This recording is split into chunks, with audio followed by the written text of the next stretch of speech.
Nga ni Madam, meron siyang tanong dito doon sa previous na aking video.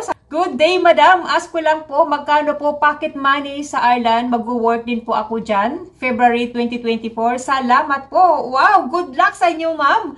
So, ito ay para na lang ito sa lahat. Ayan, para may tips kayo din sa abot ng aking makakaya. So, ito ay basic lang. Tips kung magkano ang food budget nyo everyday. So, isi-share ko sa inyo. Tsaka yung pamasahe, yan kung magkano para may idea kayo. So, sana ma-share din niya sa atin kung paano siya nag-apply at anong agency niya. Kasi marami pong nagtatanong sa akin.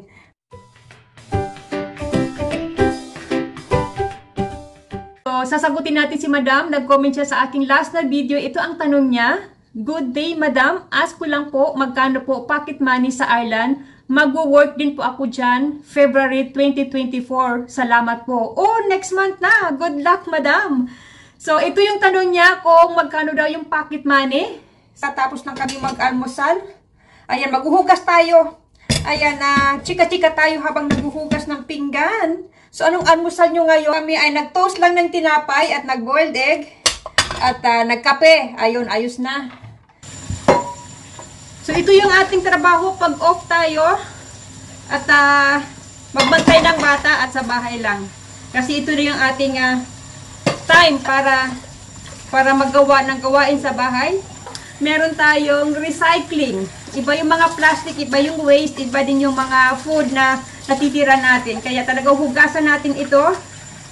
Ayan, 4 na klase yung ating bin dito sa island. So, mayroon tayong waste bin.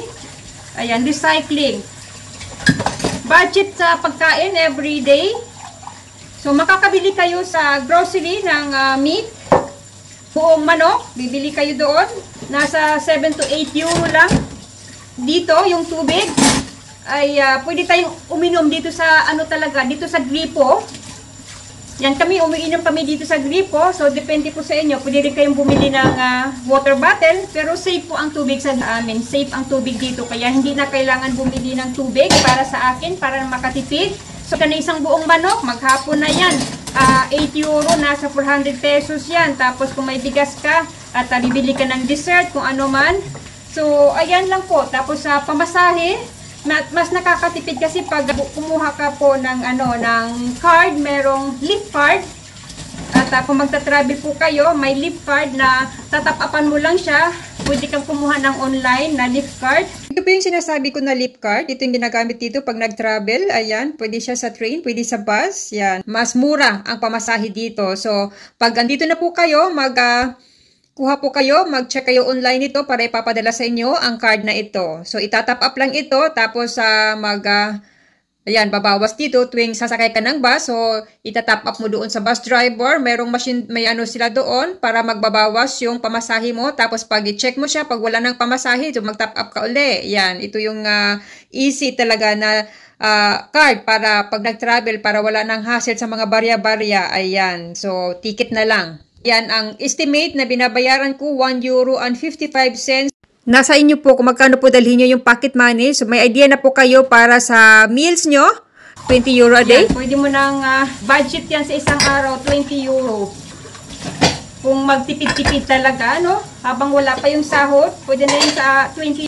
Free na po ba kayo sa accommodation, ma'am?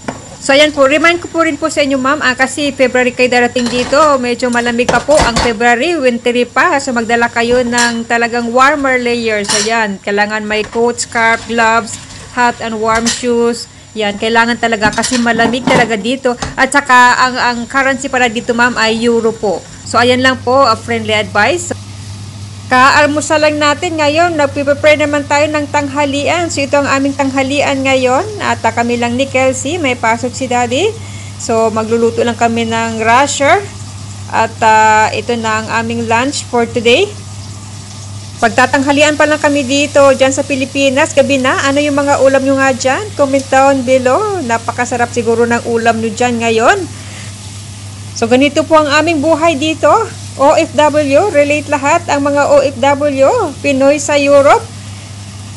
So, ayan, mamaya pupunta tayo sa grocery at ipapakita ko sa inyo ang mga prices ng meat, ng steak, gulay dito para talaga maplano, mabudget talaga kung magkano talaga yung per day na budget para sa pagkain. Yan, magbaon ka, magluto, magdala ng pagkain at prepare na sa gabi yung isang manok, 'di ba? Marami na 'yan.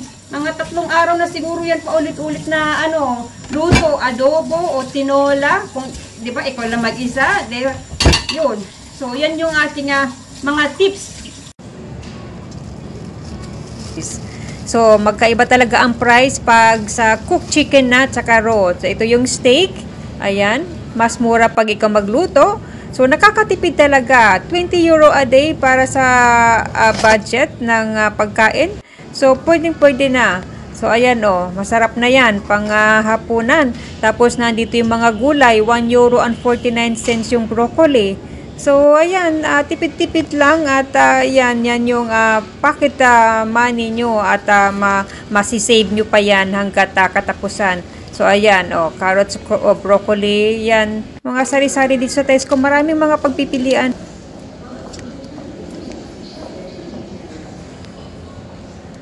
So, ayan guys, thanks for watching everyone and bye! And don't forget to like and subscribe my YouTube channel, Jane in Ireland. Okay, bye for now! Take care!